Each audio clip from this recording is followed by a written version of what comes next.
la lectura de la mente y más allá. Las formas más sencillas de fenómenos telepáticos han recibido el nombre de lectura de la mente, y algunos las han considerado como algo que no pertenece a la telepatía real. Esta última impresión se ha visto fortalecida por el hecho de que se han manifestado muchas exhibiciones espectaculares de pseudo-lectura de la mente, es decir, de una imitación o falsificación de la lectura de la mente, en las que el resultado se obtiene mediante engaños, fraudes o artificios ingeniosos. Pero, a pesar de este hecho, la auténtica lectura de la mente es una fase de la verdadera telepatía. Lo que generalmente se conoce como lectura de la mente puede dividirse en dos clases. La primera consiste en un contacto físico real entre el proyector y el receptor, y la segunda en ningún contacto físico real. Aunque hay una relación muy cercana entre las dos partes, como en el caso del juego de la voluntad. A la primera clase pertenecen todos los casos en los que el proyector tiene un contacto con el receptor, o al menos está conectado con él mediante un objeto material. A la segunda clase pertenecen aquellos casos en los que el receptor busca un objeto que está siendo pensado por un solo proyector o por varias personas en una misma habitación. Se observará que estas dos clases fueron omitidas en los experimentos de la Sociedad para la Investigación Psíquica, debido a la alta posibilidad de fraudes o engaños. Pero, sin embargo, el estudiante se beneficiará si adquiere una destreza en la manifestación de esta forma de telepatía, no solo para su bien personal, sino también porque lo conduce hacia un desarrollo superior. En el caso de la primera clase de lectura de la mente, es decir, aquella en la que se produce un contacto físico real entre el proyector y el receptor, ha existido una disposición por parte de algunas autoridades para explicar todo este asunto mediante la teoría del impulso muscular inconsciente del proyector. Sin embargo, aquellos que han estudiado este tema con mucho cuidado y que han realizado ellos mismos las actividades de esta clase de lectura de la mente, saben que hay mucho más que esto. Los que están familiarizados con el tema saben que hay una transferencia decidida de las ondas mentales del proyector al receptor, y que este último realmente siente cuando éstas golpean su aparato mental receptor. La diferencia entre esta y las formas superiores de telepatía es que en la primera las corrientes de pensamiento generalmente corren a lo largo de los cables del sistema nervioso, en lugar de saltar a través del espacio entre las dos personas. Todos los que han realizado esta clase de experimentos saben que a veces se produce un cambio o desplazamiento en la transmisión de las corrientes de pensamiento. Durante un tiempo, se sentirá las ondas de pensamiento fluyendo a lo largo de los nervios de las manos y los brazos, hasta que, de repente, esto cesará y se experimentará el paso de la corriente directamente de un cerebro a otro. Es imposible describir esta sensación con palabras para aquellos que nunca la han experimentado, pero a quienes se les ha manifestado una vez, reconocerán de inmediato lo que quiero decir con esta afirmación. Es una sensación diferente a cualquier otra en la vida del ser humano, y debe ser experimentada para recién ser comprendida. La analogía más adecuada que puedo ofrecer es esa sensación que experimenta la persona cuando un nombre que creía olvidado y que ha buscado durante mucho tiempo, de repente aparece o salta a su conciencia, sintiéndose como si viniera de algún lugar fuera del campo consciente. Pues bien, en el caso de la corriente de pensamiento, la sensación es muy parecida, solo que hay un sentido más completo de la exterioridad de la fuente de pensamiento. Para que se entienda mejor la distinción entre las dos clases de lectura de la mente, una se puede comparar con la telegrafía ordinaria que funciona a través de cables y la otra como en la telegrafía inalámbrica. La fuerza es la misma en ambos casos, y la diferencia consiste simplemente en los detalles de la transmisión. Hay que fijar esta idea en la mente para no tener ningún problema y así siempre poseer la idea correcta de cualquier tipo de caso de lectura de la mente o de telepatía. Pero se debe recordar que hay casos en los que existe una combinación de ambos métodos de transmisión, ya sea simultáneamente o cambiando de uno a otro. Es importante recordar al estudiante que aprenderá con mayor profundidad si lee media docena de experimentos reales de la mente, que leyendo una docena de libros teóricos sobre el tema. Es bueno consultar libros para tener los conceptos correctos fijados en la mente, y también para aprender los mejores métodos que los más experimentados en el tema han explicado. Pero el verdadero cómo del asunto se aprende únicamente a través de la experiencia real. Por lo tanto, daré consejos e instrucciones sobre el trabajo experimental real. El estudiante debe empezar por convertirse en un buen receptor, es decir, en un buen lector de mentes, permitiendo que otros hagan el papel de proyector. Más adelante, puedes realizar la función de proyector si así lo desea, pero el verdadero trabajo fino lo hace el receptor, y por esa razón, esa es la parte que debe aprender a interpretar mediante ensayos frecuentes. Es recomendable comenzar los experimentos con amigos cercanos que estén interesados en el tema. Hay que evitar las primeras pruebas con personas con las que no se tiene una buena relación, y evitar como si fuera una peste a todos aquellos que desprecian el tema general de la telepatía y sus conceptos afines. Debido a que uno debe hacerse especialmente sensible para llevar a cabo con éxito una prueba de lectura de la mente, será susceptible a la actitud mental de los que lo rodean en esos momentos, y por lo tanto debe juntarse únicamente con aquellos que son agradables y simpáticos. Podrá comprobarse que hay una gran diferencia entre las distintas personas que se prueban como proyectores. Algunos estarán más en rapport, es decir, en simpatía, que otros que pueden ser igual de buenos amigos. En rapport significa más específicamente en armonía vibratoria. Cuando dos personas están en armonía entre sí, son semejantes a dos instrumentos telegráficos inalámbricos perfectamente sintonizados. En esos casos se obtienen los mejores resultados. Con el tiempo se puede aprender a distinguir el grado de relación entre las diferentes personas. Esta condición se puede sentir muy pronto.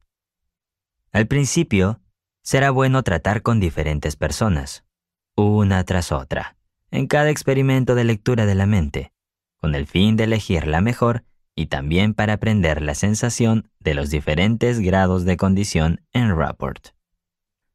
Incluso, en aquellos casos de personas en las que las condiciones de comprensión son buenas, es muy beneficioso establecer un ritmo único entre los dos.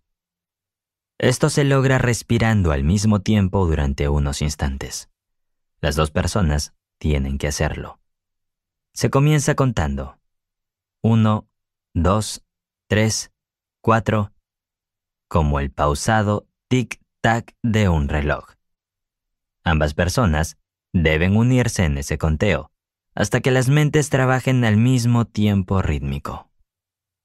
Seguidamente, al respirar al unísono, se hace una cuenta mental al mismo tiempo, para que así respiren juntos.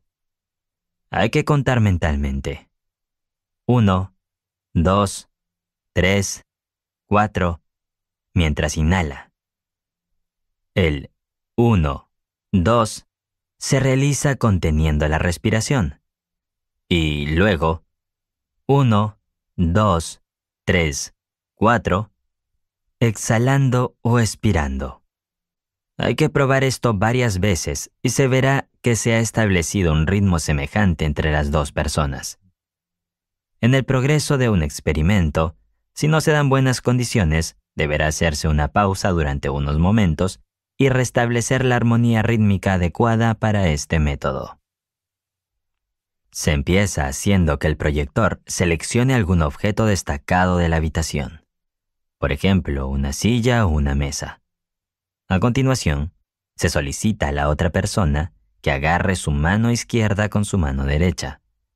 La otra persona levanta la mano izquierda, sostenida por la mano derecha, en dirección de su frente. Luego, cierra los ojos y permanece pasivo durante unos momentos.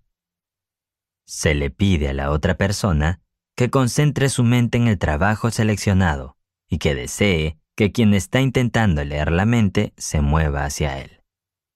Únicamente se debe pensar en el objeto seleccionado y desear con todo el poder que la persona se mueva hacia él. El lector de mentes debe cerrar los ojos y tranquilizar su mente, abriendo su conciencia a todas las impresiones mentales que pueda recibir. Se debe instruir al proyector para que no piense simplemente en el objeto silla, sino, por ejemplo, que repita la frase, allí, ve allí. El pensamiento principal en la mente debe ser el de la dirección. Es necesario desear moverse hacia esa silla. A cabo de un momento, el lector de mentes empezará a sentir un impulso general y algo débil de mover los pies. Hay que obedecer ese impulso. El lector dará algunos pasos lentos en cualquier dirección que le parezca fácil. A veces esto lo llevará hacia una dirección opuesta a la de la silla, pero lo pondrá en marcha. Y pronto empezará a sentir que la dirección es todo un error y comenzará a ser arrastrado mentalmente en la dirección correcta. Se tendrá que experimentar realmente esta sensación para finalmente comprender con plenitud lo que quiero decir. Después de un poco de práctica, se comenzará a sentir con claridad la dirección mental o la fuerza de la voluntad del proyector, que parecerá decir, ven por aquí. Ahora detente.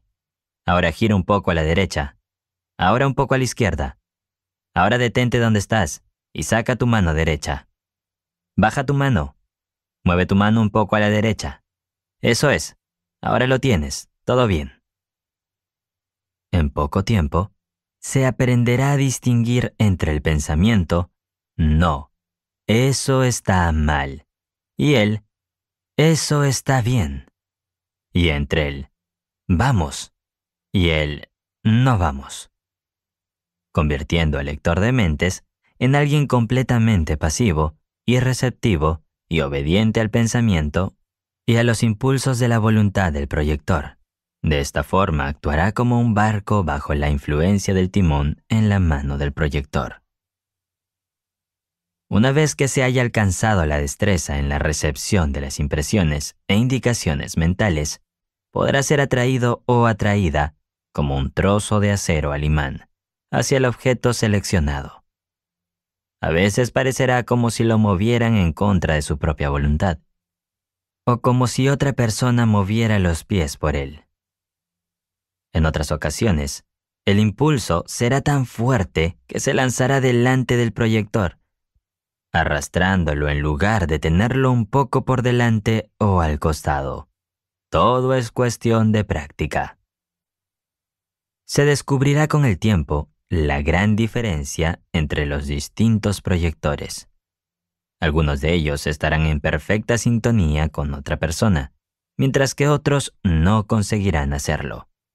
Algunos proyectores no parecen saber lo que se requiere de ellos, y normalmente se olvidan de querer el objeto. A veces es de mucha ayuda decirles que todo depende de la fuerza de voluntad, y que cuanto más fuerte sea esta, será más fácil encontrar el objeto para el receptor. Esto los desafía y los obliga a utilizar su voluntad con más fuerza.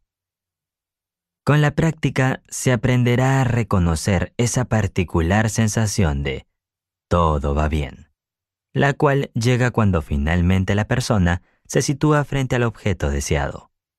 Entonces comenzará a mover su mano derecha hacia arriba y hacia abajo y alrededor, hasta que obtenga la sensación correcta sobre esto y coloque su mano en el lugar que parece atraerlo más. Uno podrá darse cuenta de que la mano es tan sensible a la fuerza mental como los pies, y se distinguirá entre las señales mentales: arriba, abajo, a la derecha, a la izquierda. Y detente ahora, tienes razón. No puedo explicar la diferencia, hay que aprender a sentirlas. Y pronto uno se convertirá en un experto. Es como aprender a patinar, conducir un automóvil, dominar una máquina de escribir o cualquier otro artefacto. Todo es cuestión de ejercicio y práctica. Sin embargo, es sorprendente la rapidez con la que se aprende y cómo en algunas ocasiones parece que se da grandes desarrollos. Ahora mencionaré las diferentes etapas o pasos que beneficiarán los ejercicios, permitiendo que se progrese de lo más simple a lo más complicado. Hay que asegurarse de dominar por completo lo más simple, antes de pasar a lo más complejo. Es necesario ser honesto y disciplinado en todos y cada uno de los pasos, y aprobar el examen antes de la graduación. 1. Ubicación. Comienza por buscar lugares específicos en una habitación: esquinas, cuartos o puertas. 2. Objetos grandes. A continuación, empieza a buscar objetos grandes, como mesas, sillas o libreros. 3. Objetos pequeños. A continuación, procede a buscar objetos pequeños, como libros de una mesa, cojines de sofá o adornos. Poco a poco, escoge objetos más pequeños, como alfileres, artículos de joyería o navajas de bolsillo. 4. Objetos ocultos. Luego busca objetos pequeños que hayan sido ocultados bajo otros objetos, como un libro de bolsillo debajo de un cojín de sofá, o una llave en un libro, o una llave debajo de una alfombra. 5. Objetos minúsculos. A continuación, encuentra objetos más pequeños que estén bien ocultos y colocados en un lugar poco visible, como un alfiler clavado en la pared o una pequeña semilla debajo de un jarrón. Los que practican la lectura de la mente hacia un público modifican lo anterior a través de combinaciones sensacionales. Pero podrás darte cuenta con facilidad de que estos son únicamente arreglos ingeniosos de los experimentos generales anteriores y que no involucran ningún principio nuevo. Como estas lecciones han sido pensadas para el estudio y la experimentación y no para las representaciones públicas, no detallaré esta parte del tema. El estudiante que comprenda los principios generales y sea capaz de realizar con éxito los experimentos mencionados, no tendrá ninguna dificultad en realizar los auténticos logros de los lectores de la mente del público, utilizando simplemente su inteligencia en la realización de los efectos escénicos. Además, se podrá obtener mejores resultados si se interpone una tercera persona entre el proyector y él mismo, o si se utiliza un trozo corto de cable para conectarse a sí mismo y al proyector. Hacer dibujos en una pizarra o escribir nombres por medio de la dirección del pensamiento son el resultado de un fino desarrollo del poder de encontrar el artículo pequeño. El impulso de mover la mano en una determinada dirección viene precisamente de la misma manera. Los logros de la actuación pública del lector de mentes profesional no son más que una forma más complicada del mismo principio general. Una vez obtenida la impresión de dirección, el resto es una simple cuestión de detalles. La apertura de la combinación de una caja fuerte, aunque requiera una maravillosa destreza por parte del operador, es simplemente una elaboración del movimiento de dirección. Algunos receptores son, por supuesto, más hábiles que otros, pero cualquier persona que tenga una inteligencia promedio podrá conseguir en cierta medida una habilidad en estos experimentos, siempre y cuando practique la paciencia y la constancia. no existe la posibilidad de un fracaso absoluto para aquel que actúa inteligentemente y practica lo suficiente. A veces, después de muchos intentos desalentadores, todo el tema ocurrirá de inmediato, y después de eso habrán pocos problemas. Si puedes presenciar las demostraciones de algún buen lector de mentes, ya sea un profesional o aficionado, te ayudará a coger el truco de inmediato. Te darás cuenta de que estos experimentos desarrollan su receptividad psíquica en gran medida y con gran rapidez hacia las fases superiores de los fenómenos psíquicos. Además, te sorprenderás de encontrar signos de una telepatía superior o incluso de la clarividencia. Yo aconsejaría a aquel que desee practicar las facultades psíquicas superiores que comience por perfeccionarse en estas formas de lectura de la mente que son más simples.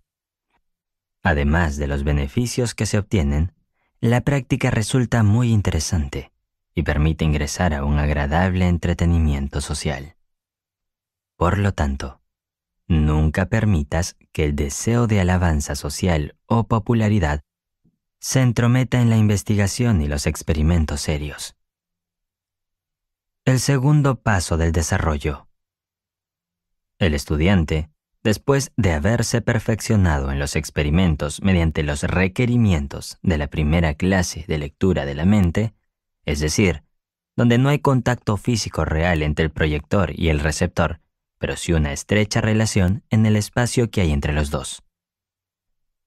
En este momento, seguramente el estudiante de este curso deseará hacer una pregunta. Algo así como la siguiente.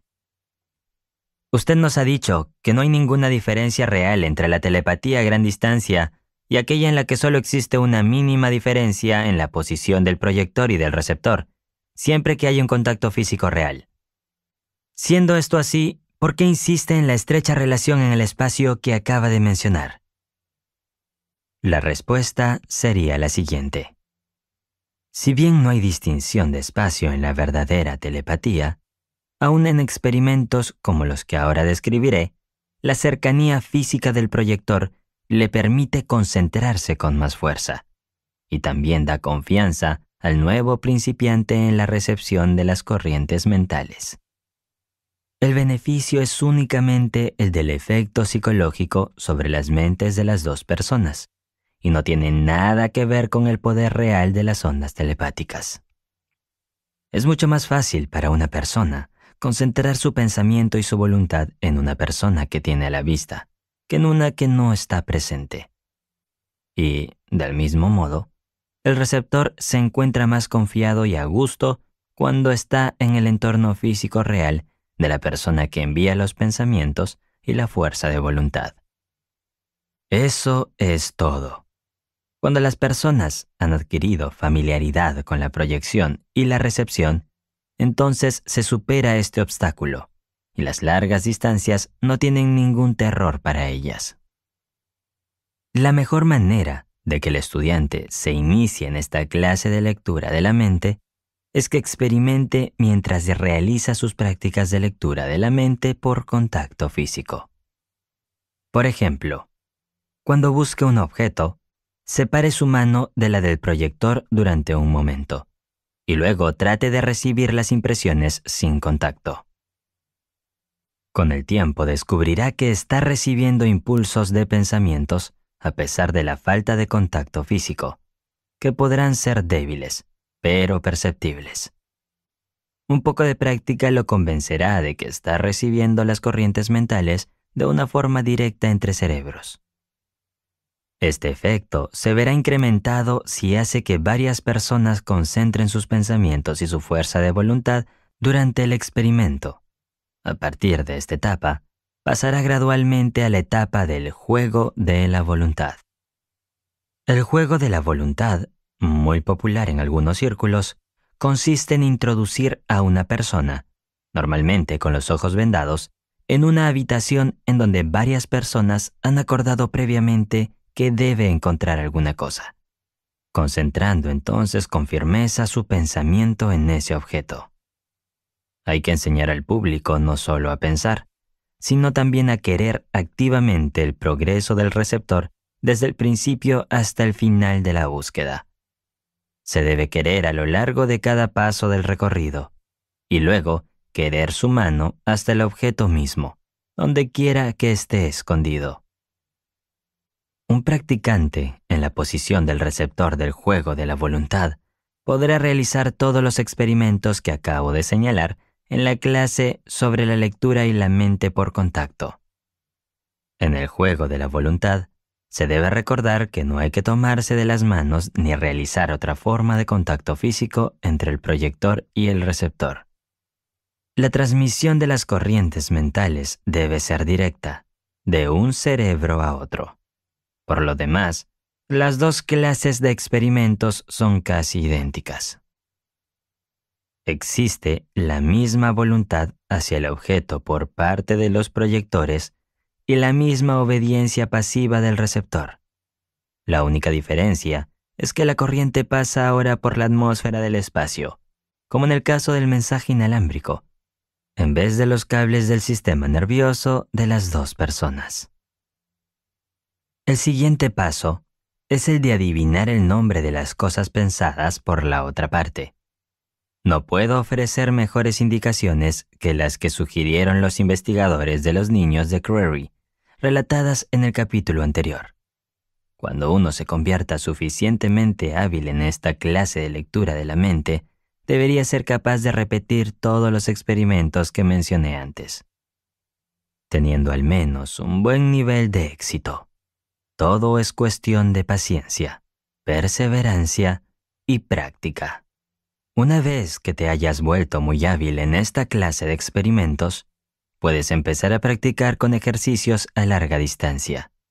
Es decir, cuando el proyector está fuera de su presencia física.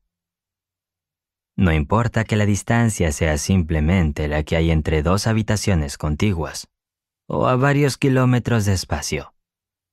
Sin embargo, al principio, en la mayoría de los casos, la cercanía aporta confianza.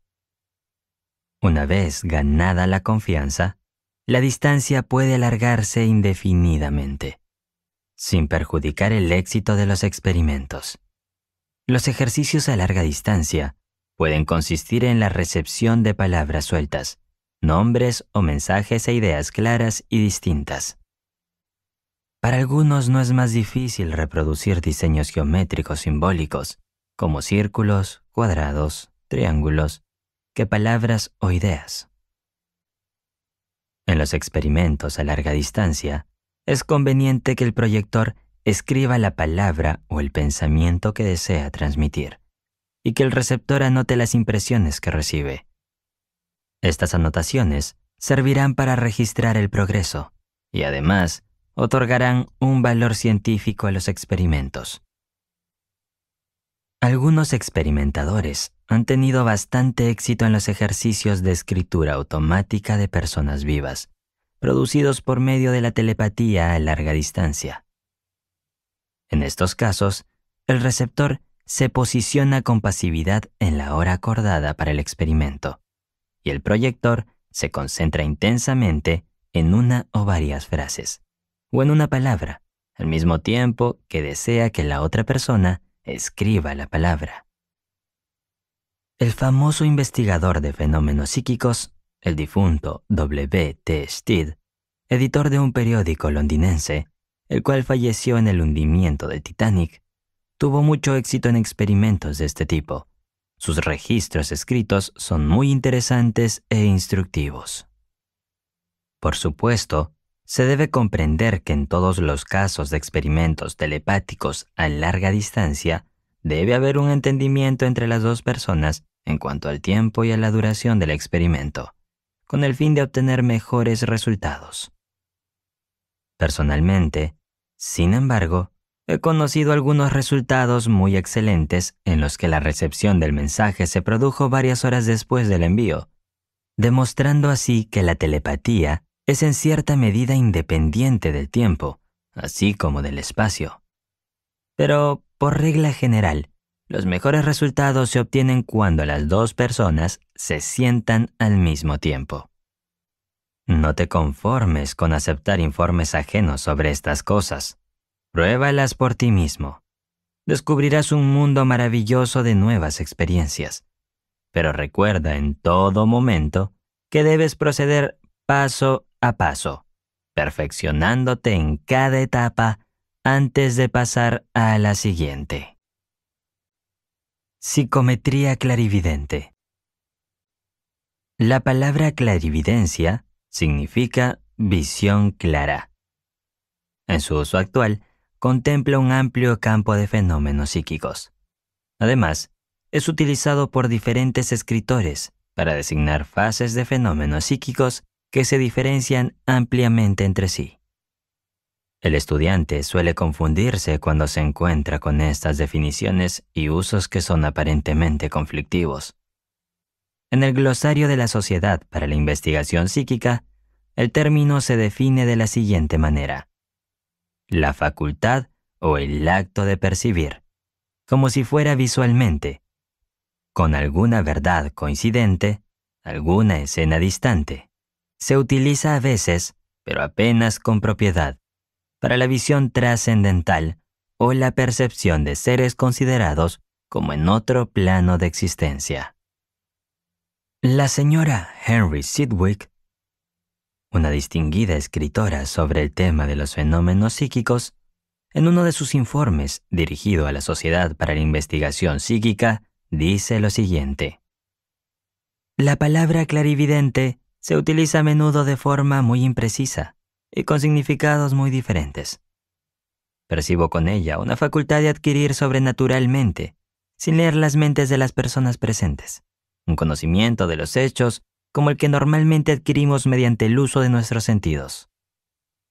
No lo limito al conocimiento que se adquiere ordinariamente por el sentido de la vista, ni tampoco al conocimiento de los hechos presentes. Puede incluirse un conocimiento similar del pasado y, si es necesario, de los hechos futuros. Por otra parte, excluyo la simple facultad de ver apariciones o visiones que recibe el nombre de clarividencia. La explicación definitiva del término clarividencia que acabamos de mencionar tiene una relación directa con la idea que sostienen las mejores autoridades sobre el tema.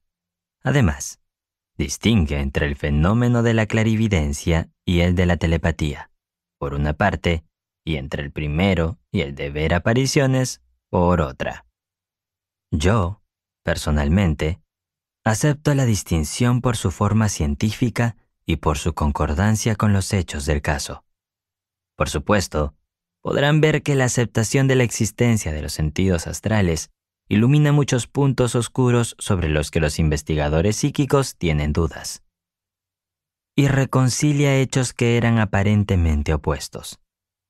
Todas las autoridades científicas, así como los mejores ocultistas, dividen los fenómenos de clarividencia en varias clases bien diferenciadas.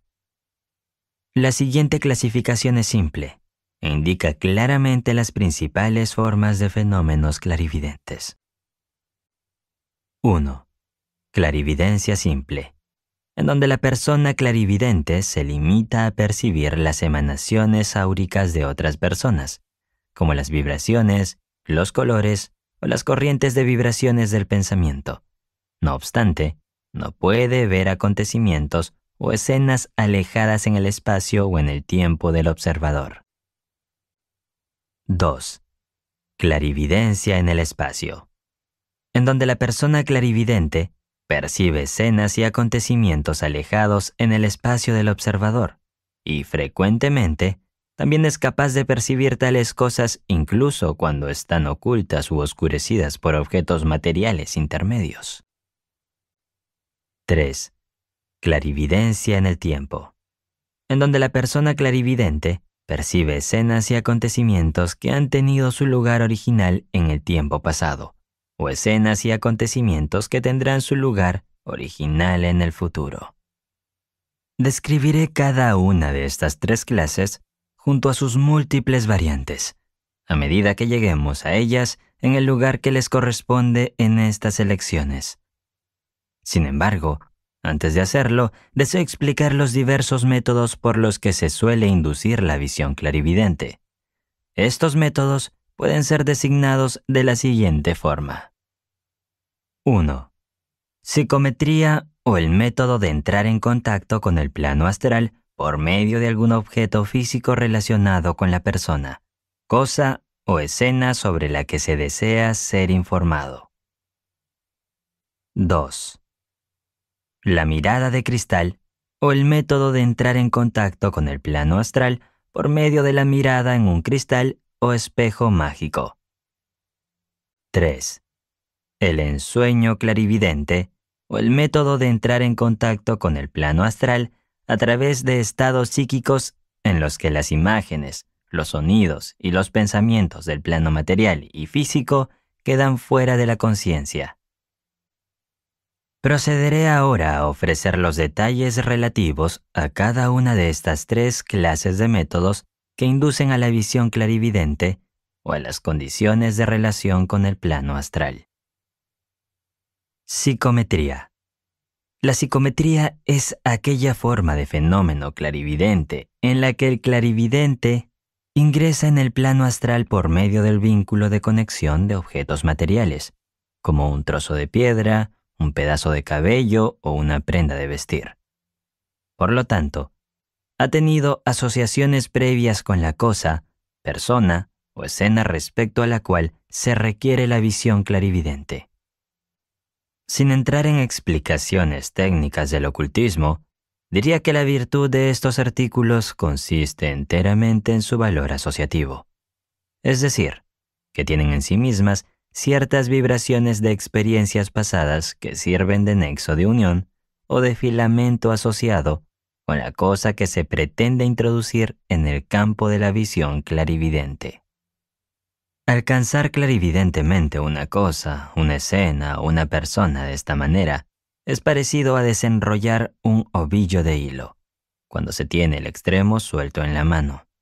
O también es parecido a hacer que un perro de gran olfato huela un pañuelo que en su día llevó la persona a la que deseaba buscar. Una conocida autoridad en el tema de los fenómenos psíquicos ha dicho lo siguiente sobre este punto. El clarividente que no está entrenado generalmente no puede encontrar ninguna imagen astral particular sin tener algún vínculo especial que lo ponga en contacto con el tema requerido. La psicometría es un ejemplo de ello. Parece como si existiera un tipo de vínculo o afinidad magnética entre cualquier partícula de materia y el registro que contiene su historia. Un vínculo que le permite actuar como especie de conductor entre ese registro y las facultades de cualquiera que pueda leerlo. Por ejemplo, una vez traje de Stonehenge un pequeño fragmento de piedra, no más grande que la cabeza de un alfiler, y al ponerlo en un sobre y entregárselo a una psicóloga, la cual no tenía ni idea de lo que era, comenzó a describir esa maravillosa ruina y el país desolado que la había rodeado. Y luego imaginó vívidamente escenas de su historia original, demostrando que ese fragmento infinitamente pequeño había sido suficiente para ponerla en comunicación con los registros relacionados con el lugar de donde provenía. Las escenas por las que pasamos en el curso de nuestra vida parecen actuar de la misma manera en las células de nuestro cerebro que en la historia de Stonehenge en esa partícula de piedra. Establecen una conexión con esas células por medio de la cual nuestra mente se pone en relación con esa porción particular de los registros, y así recordamos lo que hemos visto. Una de las formas más simples y comunes de la psicometría es aquella en que la psicometría es capaz de mencionar la condición física de una persona sosteniendo en la frente o incluso en la mano algún objeto o artículo pequeño, como un pañuelo recientemente usado en la persona del individuo sobre el que se busca la información. En el caso de algunos psicómetras muy sensibles, la persona psíquica asume la condición de la otra persona mientras sostiene alguna prenda u objeto de ella. Frecuentemente experimenta un dolor físico real y la angustia de la persona, y es capaz de indicar qué dolencia está sufriendo. Algunas personas alcanzan una gran habilidad en este sentido. y son una gran ayuda para los médicos que recurren a sus servicios. Algunos doctores exitosos poseen esta facultad bien desarrollada y la utilizan para obtener beneficios, aunque por regla general no mencionan nada al respecto, por temor a crear comentarios desfavorables de sus colegas médicos y del público en general que no creen en tales tonterías. Un paso más allá es el poder de algunos psicómetras para describir correctamente las características personales, e incluso la historia pasada de las personas con las que se entran en contacto, o cuyo artículo asociado tienen en sus manos. Algunos casos muy notables de esta fase de la psicometría se relatan en los libros que contienen la historia de la clarividencia.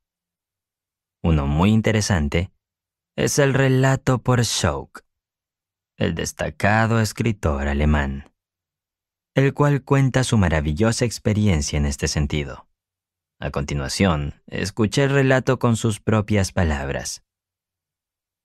Me ha sucedido, en algunas ocasiones, durante el primer encuentro con un total desconocido, cuando he estado escuchando en silencio su conversación, que su vida pasada hasta el momento presente, con muchas circunstancias menores pertenecientes a una u otra escena particular de la misma, se me ha presentado como un sueño, pero de forma totalmente involuntaria y no buscada, ocupando en duración unos pocos minutos. Durante mucho tiempo estuve dispuesto a considerar estas visiones fugaces como un truco de la fantasía, sobre todo porque mi visión soñadora me mostraba la vestimenta, los movimientos de los actores, el aspecto de la habitación, los muebles y otras características de la escena, hasta que en una ocasión me encontré en un estado de ánimo divertido. Narré a mi familia la historia secreta de una costurera que acababa de salir de la habitación. Nunca había visto a esa persona. Sin embargo, los oyentes se asombraron. Se rieron y no quisieron convencerse sino de que yo conocía la vida anterior de la persona, ya que lo que había declarado era perfectamente cierto. No me asombré al comprobar que mi visión soñadora coincidía con la realidad. Entonces presté más atención al tema. Con frecuencia, en la medida que era posible, relaté a aquellos cuyas vidas habían pasado ante mí las visiones que tenía entre sueños, para así obtener de ellos su réplica o confirmación. En todas las ocasiones se produjo una confirmación, con mucho asombro por parte de los que la dieron. Un día, de feria, fui a la ciudad de Waldshut, acompañado por 2 jóvenes guardabosques, los cuales aún están vivos. Era de noche, y cansados de nuestra caminata, entramos en una posada llamada La Viña. Cenamos con una numerosa compañía en la mesa pública, cuando de repente se divirtieron con las peculiaridades de los suizos que creían en el mesmerismo, el sistema fisionómico de Lavater y cosas similares. Uno de mis compañeros, cuyo orgullo nacional se vio afectado por las burlas, me rogó que respondiera a una joven de aspecto superior que se sentaba enfrente y que se había permitido ridiculizarlo sin ningún control. Pero ocurrió que los acontecimientos de la vida de esta persona acababan de pasar por mi mente. Me dirigí a él con la pregunta de si me respondería con verdad y franqueza si le narraba los pasajes más secretos de su historia, siendo él tan poco conocido para mí como yo para él. Sugerí que eso iría más allá de la habilidad fisionómica de Lavater. Me prometió que si yo decía la verdad, la admitiría de inmediato. Entonces narré los acontecimientos que me había proporcionado la visión de mis sueños, y las personas que nos rodeaban se enteraron de la historia de la vida del joven comerciante, de sus años escolares, de sus pecados y finalmente de un pequeño acto ilícito cometido por él en la caja fuerte de su patrón. Le describí la habitación deshabitada con sus paredes blancas, donde a la derecha de la puerta marrón había estado sobre la mesa la pequeña caja de dinero. El hombre, muy impresionado, admitió la exactitud de cada circunstancia, incluso lo que no pensaba escuchar de la misma. La anécdota anterior es muy común en esta clase de psicometría. Y muchas personas han tenido alguna vez destellos de esta fase del poder. Lo único destacable de este caso particular es su fidelidad en cuanto a los detalles. Esto muestra un desarrollo muy fino del sentido astral. El rasgo que lo hace psicométrico, en lugar de pura clarividencia, es que la presencia de la otra persona era necesaria para producir el fenómeno. Incluso un poco de ropa habría bastado. Soak no parece haber sido capaz de manifestar la clarividencia del tiempo independientemente de la presencia de la persona en cuestión. Necesitaba del vínculo asociado, o el cabo suelto del ovillo psíquico. El siguiente en la lista de los fenómenos de la psicometría es aquel en el que el psicómetra es capaz de describir la escena lejana por medio de un trozo de mineral, planta u objeto similar. Una vez localizado ese lugar, en estos casos, el psicómetra se pone en contacto con la escena lejana, por medio del vínculo que he mencionado. Una vez conseguido esto, es capaz de relatar los acontecimientos que están sucediendo en esa escena en ese mismo momento. Se mencionan algunos casos muy interesantes, en los que el psicómetra ha podido espiar un determinado lugar por medio de algún pequeño artículo que fue localizado recientemente en ese sitio. Por ejemplo, una vez entregué a un joven psicómetra un lapicero de la oficina de un abogado que era amigo mío y que estaba situado lejos de la psicometría. Este dio una imagen perfecta del interior de la oficina, la escena al otro lado de la calle visible desde la ventana de la habitación y ciertos eventos que estaban ocurriendo en la oficina en ese momento, que fueron verificados por una cuidadosa investigación. Todo ocultista o investigador de fenómenos psíquicos ha experimentado muchos casos de este tipo. Otra fase de la psicometría es aquella en que el psicómetra es capaz de percibir las condiciones existentes en el subsuelo, por medio de un trozo mineral o metal que originalmente se encontraba allí. Se han registrado algunos casos sorprendentes del discernimiento psicométrico de minas. En esta etapa de la psicometría, todo lo que se necesita es un trozo de carbón, mineral o metal que haya salido de la mina. Siguiendo esta pista psíquica, el psicómetra es capaz de describir los estratos del terreno circundante, aunque todavía no hayan sido descubiertos. Otra forma de discernimiento psicométrico es aquella en la que el psicómetra se pone en contacto con la historia pasada de un objeto o de su entorno a través del propio objeto. De este modo, el psicómetra que sostiene en su mano o presiona contra su cabeza una bala de un campo de batalla es capaz de imaginarse todo el enfrentamiento que ocurrió en el pasado. O, al tener contacto con un trozo de cerámica antigua o un utensilio de piedra, el psicómetra es capaz de imaginarse la época y los pueblos pasados relacionados con la cosa, incluso después de que hayan pasado muchos siglos. Una vez le entregué a un buen psicómetra un trozo de adorno extraído de una momia egipcia que tenía una antigüedad de más de 3000 años. Aunque el psicómetra no sabía con exactitud qué era el objeto, ni de dónde había venido, fue capaz de imaginarse las escenas en las que había vivido el egipcio y las relacionadas con la fabricación del adorno, unos 300 años antes de esa época, pues resultó que el propio adorno era una antigüedad cuando el egipcio lo adquirió. En otro caso, hice que el psicómetra describiera en detalle la vida animal y los fenómenos físicos de la época en que un fósil había existido cuando estaba vivo, hace unos miles de años. En el momento adecuado, explicaré cómo es posible ingresar en los secretos del pasado mediante la visión psicométrica, es decir, explicaré las leyes psíquicas que hacen posible todo esto. Algunos de los casos más notables de esta forma de psicometría, que son conocidos en el mundo occidental, están relatados en los trabajos de un geólogo llamado Denton. Hace unos 50 años realizó una serie de investigaciones sobre los fenómenos de la psicometría. Sus experimentos ocupan varios volúmenes. Siendo geólogo, pudo seleccionar los mejores sujetos para los experimentos y también verificar y decidir sobre la exactitud de los informes dados por los psicómetras. Su esposa, por otro lado, era una hábil psicometrista y se ha dicho de ella, por buenas autoridades, que era capaz, al poner un pedazo de materia de cualquier naturaleza en su cabeza, de ver, ya sea con los ojos cerrados o abiertos, todo lo que el pedazo de materia, figurativamente hablando, alguna vez vio, oyó o experimentó.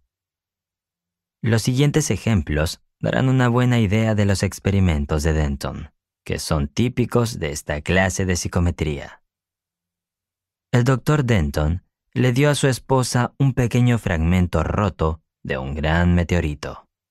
Se lo llevó a la cabeza y le informó lo siguiente. Esto es curioso.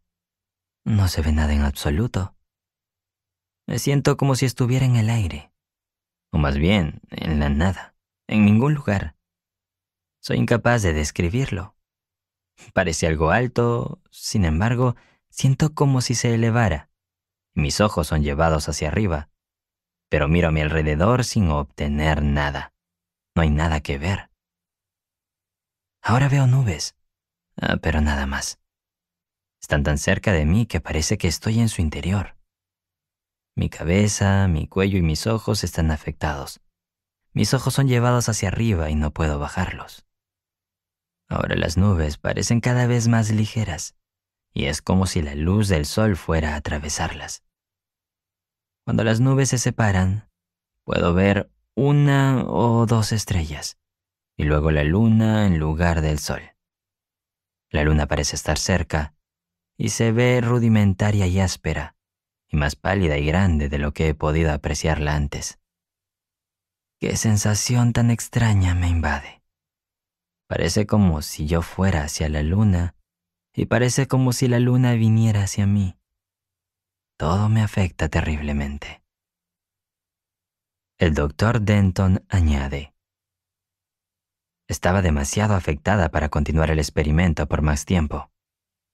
En algún momento de su historia, había entrado este aerolito en la esfera de atracción de la luna y su velocidad había aumentado tanto que su fuerza centrífuga aumentaba.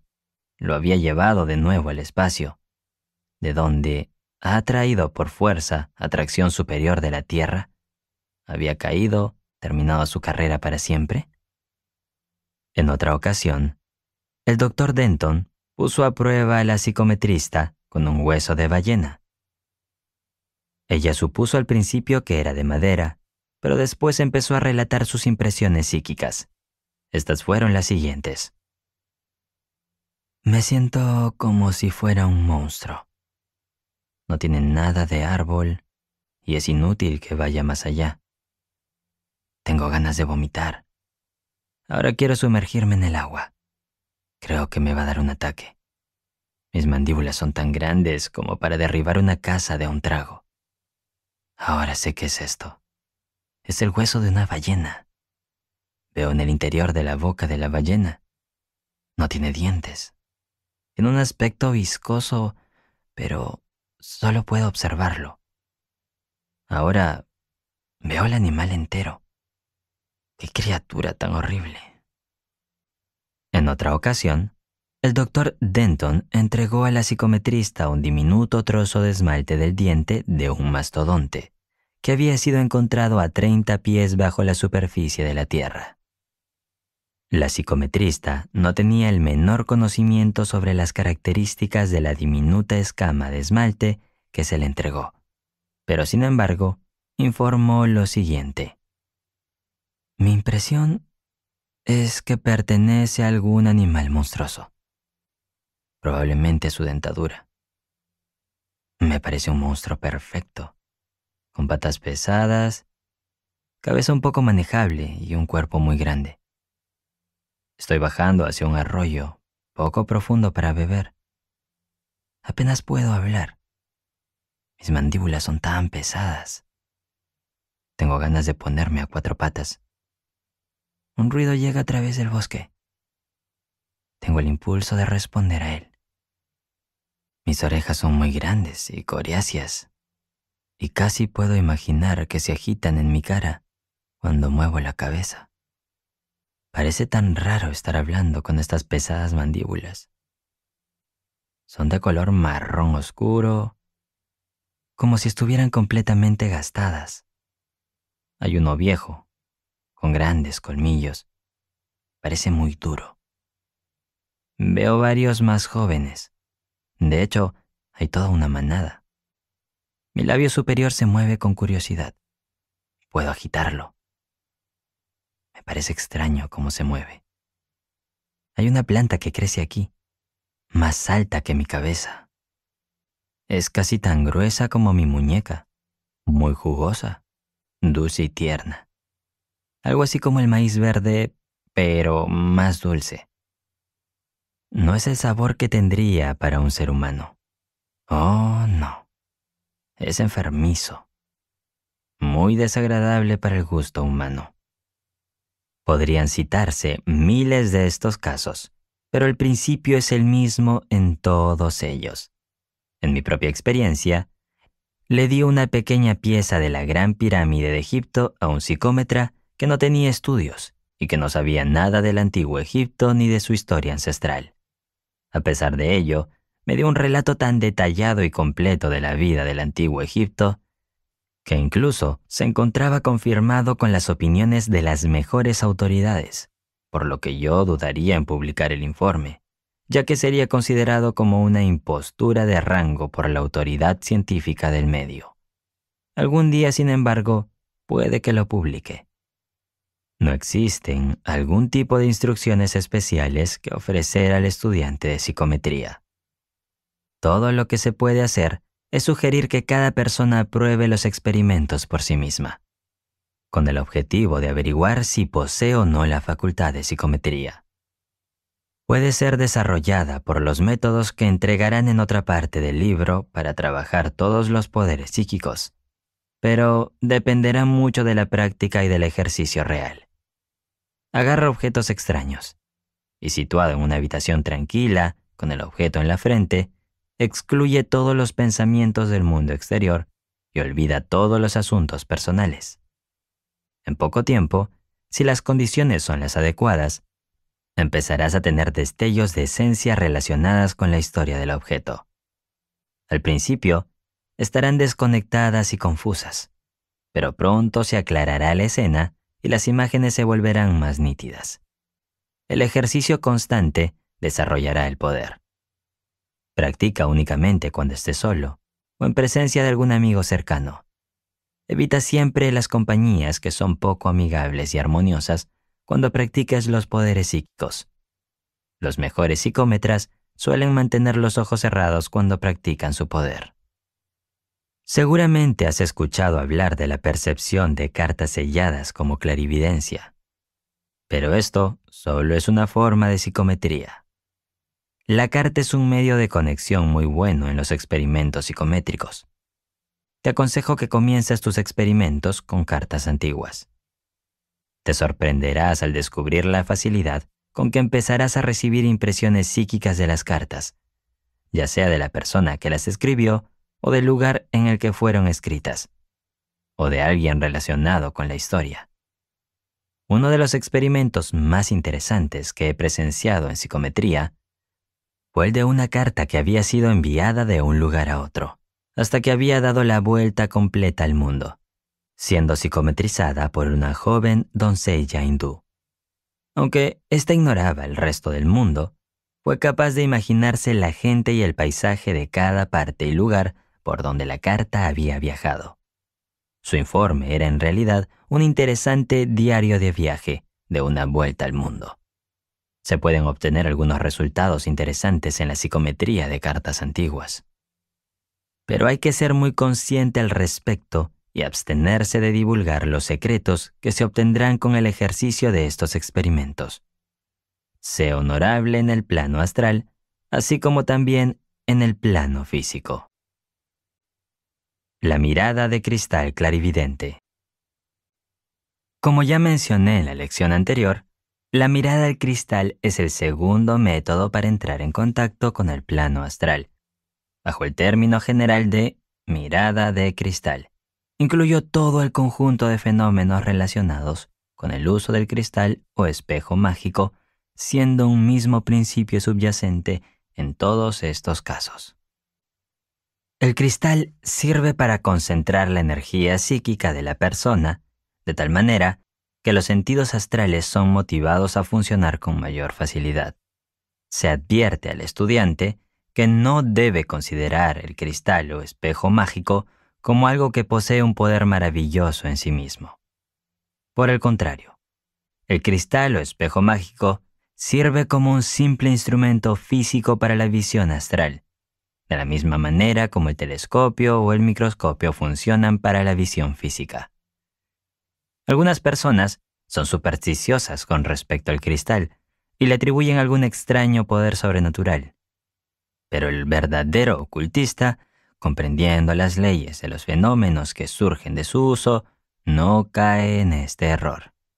Sin embargo, a pesar de lo que acabo de decir, cometería una falta si no mencionara el hecho de que el uso continuado de un determinado cristal tiene a menudo el efecto de polarizar sus moléculas de manera que lo convierte en un instrumento mucho más eficaz con el paso del tiempo. En cuanto más tiempo una persona utilice el cristal, parece responder mejor a los usos de esa persona. Estoy de acuerdo con muchos usuarios del cristal al creer que cada persona debe conversar con su cristal para su uso personal y no permitir que sea utilizado por extraños o cualquier persona que no simpatice con el pensamiento oculto. El cristal acostumbra a polarizarse según las necesidades de la persona que lo utiliza habitualmente, y es una tontería permitir que se interfiera en ese proceso. El uso de cristales y otros objetos brillantes y resplandecientes ha sido una práctica muy común para los investigadores psíquicos de todos los tiempos, y en prácticamente todas las regiones del mundo. En los primeros años de la humanidad, se empleaban piezas de cuarzo claro o guijarros brillantes. A veces se empleaban piezas de metal pulido. De hecho, casi todos los objetos capaces de brillar han sido empleados de esta manera en algún momento. Actualmente, se sigue repitiendo la misma condición. En Australia, los adivinos y magos nativos emplean agua y otros objetos brillantes, y en algunos casos, incluso llamas, chispas o brasas. En Nueva Zelanda, los nativos utilizan con frecuencia gotas de sangre sostenidas en la palma de la mano. Los fiyianos llenan un agujero con agua y miran dentro de él. Las tribus sudamericanas utilizan la superficie pulida de piedras negras o de color oscuro. Los indios americanos utilizan agua o piedras brillantes de sílex o cuarzo. Las razas primitivas usan piezas brillantes de metal. Lang, escribiendo sobre el tema, ha dicho lo siguiente: miran fijamente una bola de cristal, una taza, un espejo, una mancha de tinta. En Egipto e India. Los maoríes de Nueva Zelanda, una gota de sangre. Los indios americanos, un cuenco de agua. Los romanos y africanos, un estanque. El fez, el agua, en un cuenco de cristal, o casi cualquier superficie pulida. En este resurgimiento actual del interés por el estudio de los cristales entre las clases más ricas de Europa y América, algunos de los profesores más importantes han insistido en que sus alumnos compren globos de cristal puro, afirmando que únicamente estos son capaces de servir con plenitud al propósito perseguido. Pero, como esos cristales son muy costosos, no se ha podido experimentar este consejo. Sin embargo, esta sugerencia es errónea, ya que cualquier globo de cuarzo claro, o incluso de vidrio moldeado, serviría de la misma forma para el propósito, y no hay necesidad de gastar de $25 a $50 por un globo de cristal puro. En este sentido, se pueden obtener muy buenos resultados con el uso de un cristal de reloj colocado sobre un pedazo de terciopelo negro. Hoy en día, algunos utilizan con un mejor efecto pequeñas piezas pulidas de plata u otro metal brillante, Otros continúan practicando el antiguo plan de utilizar una gota de tinta, vertida en un pequeño plato de mantequilla. Algunos tienen pequeñas tazas pintadas de negro por dentro en las que vierten agua y logran obtener excelentes resultados. Y sobre todas las cosas, aconsejo al estudiante que no preste atención a las instrucciones relacionadas con la necesidad de realizar conjuros o ceremonias sobre el cristal u otro objeto utilizado en la observación.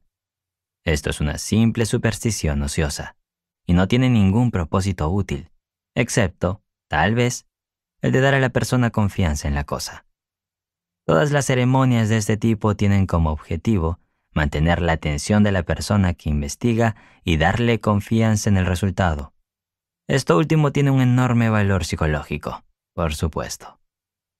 Hay pocas instrucciones generales necesarias para la persona que desea experimentar con la observación del cristal. Lo principal es mantener la tranquilidad y un estado mental serio, sin caer en un juego irresponsable si se desea obtener resultados. Se debe tener siempre la luz en la espalda, en lugar de dirigirla hacia ti. Observa con tranquilidad el cristal, sin forzar la vista.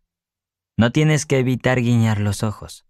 Hay una diferencia entre mirar y mirar fijamente. Algunas buenas autoridades aconsejan colocar las manos sobre los ojos como si fueran un par de anteojos. En muchos casos, es necesario realizar varias pruebas antes de obtener buenos resultados. En otros, se obtienen algunos resultados en el primer ensayo. Es un buen plan intentar traer a la visión algo que ya se ha visto con los ojos físicos. Algún objeto familiar. El primer signo de visión psíquica real en el cristal suele aparecer con una apariencia poco nítida, como una niebla blancuzca. El cristal pierde gradualmente su transparencia. En esta nube borrosa aparece entonces, poco a poco, una forma, o un rostro, o una escena de algún tipo, más o menos definida. Si alguna vez has tenido la oportunidad de revelar una película o placa fotográfica, sabrás cómo aparece la imagen. W. T. Stead, el destacado investigador inglés de los fenómenos psíquicos, ha escrito lo siguiente con respecto a los fenómenos de la mirada del cristal. Hay algunas personas que no pueden mirar en una botella globular ordinaria sin ver imágenes que se forman sin ningún esfuerzo o voluntad de su parte, en el globo del cristal. La observación de cristal parece ser la menos peligrosa y la más sencilla de todas las formas de experimentación. Simplemente se mira en un globo de cristal del tamaño de un billete, o en una botella de agua que esté llena de agua clara, y que esté colocada de manera que no incida demasiada luz sobre ella. Y luego, simplemente se mira. No hay que hacer ningún conjuro o una tontería. Simplemente hay que observar durante 2 o 3 minutos, teniendo cuidado de no cansarse, parpadeando todo lo que se quiera, pero fijando el pensamiento en lo que se desea ver. Entonces, si tienes la facultad, el cristal se nublará con una niebla blancuzca, y en el centro la imagen aparecerá gradualmente, de la misma manera que una fotografía se forma en una placa sensible. La misma autoridad relata el siguiente experimento interesante con el cristal. La señorita X, al mirar en 2 ocasiones el cristal como prueba, para comprobar si podía verme cuando estaba a varios metros de distancia, no me observó a mí, sino a cada uno de mis amigos en cada ocasión. Nunca los había visto, pero los identificó inmediatamente al verlos después en mi oficina. Una de las noches en las que experimentamos con los intentos de fotografiar a un doble, cené con la señora C y su amiga en un restaurante cercano. Al mirar la botella de agua, la señora C vio que empezaba a formarse una imagen, y al observarla por curiosidad, describió con bastante detalle a un señor mayor al que nunca había visto, y al que yo no reconocía en absoluto por la descripción que hizo en ese momento. 3 horas después, cuando la sesión de espiritismo había terminado, la señora C entró en la habitación y reconoció al señor Elliot. De los señores Elliot y Fry. como el caballero que había visto y descrito en la botella de agua del restaurante. En otra ocasión, la imagen fue menos agradable. Se trataba de un anciano que estaba muerto en la cama con alguien llorando a sus pies, pero nadie sabía quién era ni a qué se refería. Andrew Lang, otro importante investigador de los fenómenos psíquicos, ofrece el siguiente interesante experimento en la observación de cristales. Yo había entregado una bola de cristal a una joven, la señorita Bailey, que apenas tuvo éxito con ella. Ella se la prestó a la señorita Leslie, que pudo ver un gran sofá rojo, cuadrado y antiguo, cubierto de muselina, el cual encontró después en la siguiente casa de campo que visitó. El hermano de la señorita Bailey, un joven atleta, se burló de estos experimentos. Se llevó la esfera a su estudio y regresó con una cara de «Gay Gash». Admitió que había observado una visión. Alguien que conocía bajo una lámpara. Dijo que descubriría durante la semana si había visto bien o no. Esto fue a las 5:30 de la tarde en un domingo. El martes, el señor Bailey se encontraba en un baile, en un pueblo a un par de kilómetros de su casa, y conoció a una señorita con el nombre de Preston. El domingo, dijo, hacia las 5:30 estaba usted sentada bajo una lámpara, con un vestido que nunca le había visto llevar, una blusa azul con encaje sobre los hombros, sirviéndote a un hombre vestido de azul, que estaba a espaldas de mí, de modo que solo podía ver la punta de su bigote. Vaya, seguramente las cortinas estaban levantadas, dijo la señorita Preston. Estaba en otro lugar, en Dulby, dijo el señor Bailey. Y es cierto que él se encontraba allí. La señorita X, la conocida colaboradora de la revista inglesa Borderland, realizó hace varios años una investigación algo extensa sobre los fenómenos de la visión de los cristales. A partir de sus experimentos, hizo la siguiente clasificación de los fenómenos, el cual transcribo aquí para beneficio de cualquier lector. Su clasificación es la siguiente. 1. Imágenes de algo observado inconscientemente. Reproducciones nuevas, voluntarias o espontáneas, y que no aportan ningún conocimiento nuevo a la mente. 2. Imágenes de ideas adquiridas inconscientemente de otros. Algún recuerdo o efecto imaginativo que no proviene del yo ordinario del que mira. Revivencias de la memoria, ilustraciones del pensamiento. 3. Imágenes clarividentes o proféticas. Imágenes que dan información sobre algo pasado, presente o futuro, que el observador no tiene otra posibilidad de conocer. En realidad, todas y cada una de las formas o fases de clarividencia posibles, mediante otros métodos de inducción de la visión clarividente, son posibles en la mirada del cristal. Es un error considerar la evidencia como una forma separada y distinta de los fenómenos psíquicos. La observación de cristales es solo una forma o un método particular de inducir la visión psíquica o clarividente. Si se tiene esto en cuenta, se evitarán muchos errores y malentendidos que son muy comunes en este tema. Con el objetivo de ofrecer un beneficio con todos los puntos de vista que sean posibles, citaré ahora a un viejo escritor inglés relacionado al tema del uso del cristal. Hago esto comprendiendo que a veces un estudiante aprende más de un punto de vista que de otro. Algunas frases parecen alcanzar su comprensión donde otras no pueden hacerlo. Las indicaciones de la autoridad inglesa son las siguientes. Lo que se desea mediante el uso frecuente de la esfera transparente es formar un nivel personal de poder clarividente, de modo que las visiones de las cosas o acontecimientos, pasados, presentes y futuros, aparezcan con claridad en la visión interior, o en el ojo del alma. Solo con este esfuerzo, el cristal se convierte a la vez en un bello, interesante e inofensivo canal de placer e instrucción, desprovisto de peligros y propicio para el desarrollo mental. Para lograr este objetivo, es necesario prestar atención a las siguientes indicaciones prácticas, que, si se realizan con cuidado, conducirán al éxito. 1.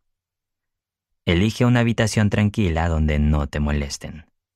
Tiene que estar, en la medida de lo posible, libre de espejos, adornos, cuadros, colores llamativos y otras cosas parecidas que podrían distraer la atención. El cuarto debe tener una temperatura agradable, de acuerdo con la época del año, ni caliente ni fría, entre 60 y 65 grados. En la mayoría de los casos este calor es adecuado, aunque se deben considerar las diferencias naturales en las personas. De esta forma, los individuos que son delgados, nerviosos y delicadamente organizados, y los de características linfáticas y suaves, fáciles de manejar y pasivos, requieren un apartamento ligeramente más cálido que la clase que tiene más firmeza, la cual es conocida por sus ojos oscuros, por su cabello y complexión que están combinados con articulaciones prominentes. En caso de que sea necesario un fuego o cualquier forma de luz artificial, se debe estar bien protegido, para evitar que los rayos de la luz reflejen o lleguen directamente al cristal. La habitación no debe ser completamente oscura, sino algo sombreada, o cargada de una luz apagada, o algo así como la que prevalece en un día nublado o húmedo. 2. El cristal debe ser colocado en su soporte sobre una mesa o puede descansar sobre un cojín de terciopelo negro. En cualquier caso, debe estar parcialmente rodeado por una envoltura o tela de seda negra o similar, ajustada de tal manera que restrinja cualquier reflejo indeseable. Antes de comenzar el experimento, recuerda que lo más frecuente es que al principio no se vea nada, y posiblemente tampoco durante otras sesiones, aunque algunos espectadores, si están fuertemente dotados de poderes psíquicos, en un estado de desenvolvimiento inconsciente y a veces consciente, puedan tener la suerte de obtener buenos resultados en la primera prueba. Por lo tanto, si no se percibe nada durante los primeros intentos, no hay que desesperarse ni impacientarse, y tampoco creer que nunca se verá nada. Hay un verdadero camino hacia la visión cristalina, pero solo está disponible para quien tiene calma, paciencia y perseverancia. Si en el primer intento de manejar en bicicleta se fracasa, la única manera de aprender es seguir las instrucciones necesarias y perseverar diariamente hasta que la habilidad de manejar sea natural. Así ocurre en el aspirante a vidente. Hay que ser constantes con estas sencillas indicaciones y el éxito premiará, tarde o temprano, todo el esfuerzo invertido. 3. Comienza sentándote cómodamente con los ojos fijos en el cristal, con una mirada firme y tranquila, no agresiva, solamente durante 10 minutos en la primera ocasión. Al calcular el tiempo, es mejor colgar el reloj a una distancia en la que, aunque la esfera sea visible, el tic-tac no se escuche. Una vez transcurrido el tiempo, coloque el cristal con cuidado en su estuche y guárdalo en un lugar oscuro, bajo llave, sin permitir que nadie más lo manipule. En la segunda sesión, que debe ser en el mismo lugar y en la misma posición y a la misma hora, se puede aumentar la duración del esfuerzo a 15 minutos y continuar por este periodo durante las siguientes 5 o 6 sesiones, después de lo cual el tiempo puede ser aumentado gradualmente, pero en ningún caso debe ser más de 1 hora. El orden preciso de repetición debe seguirse siempre hasta que el experimentador haya desarrollado una capacidad casi automática para obtener fácilmente los resultados, momento en el que ya no es necesario cumplirlo. 4. Cualquier persona que se admita en la sala y se le permita permanecer mientras se realiza el ejercicio, debe, en primer lugar, guardar absoluto silencio y, en segundo, permanecer sentado a cierta distancia. Cuando se hayan desarrollado las facultades latentes, uno de los presentes podrá formular preguntas, pero utilizando un tono de voz muy suave, despacio y bajo, nunca de forma repentina y contundente. 5. Cuando encuentres que el cristal comienza a verse opaco o nublado, con pequeños puntos de luz brillando sobre él, como si fueran estrellas diminutas, sabrás que estás comenzando a obtener aquello que buscas, es decir, la visión cristalina. Por lo tanto, ten confianza y sé perseverante. Esta condición puede continuar o no durante varias sesiones, dando la apariencia de que el cristal aparece y desaparece alternativamente, como en una niebla. A su vez, esta apariencia nebulosa dará lugar a una ceguera de los sentidos a todo lo demás, excepto a un océano azul o azulado del espacio, contra el cual, como si fuera un fondo, la visión será claramente aparente. 6. El cristal no debe usarse después de comer algo.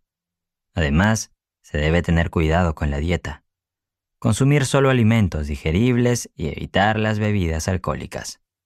La comida sencilla y nutritiva, el ejercicio al aire libre con la satisfacción de la mente o el amor a la simplicidad de la vida son grandes soportes para el éxito. La ansiedad mental o la mala salud no conducen al fin deseado.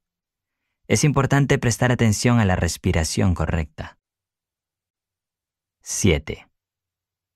En cuanto al momento en que se producen los acontecimientos que hemos visto, cada vidente suele estar impresionado al respecto. Pero, por regla general, las visiones que aparecen en el fondo extremo indican un tiempo más alejado, ya sea pasado o futuro, mientras que las que aparecen en el primer plano, o más cerca del vidente, muestran el presente o el futuro inmediato. 8. Son dos las clases principales de visión que se presentarán al observador.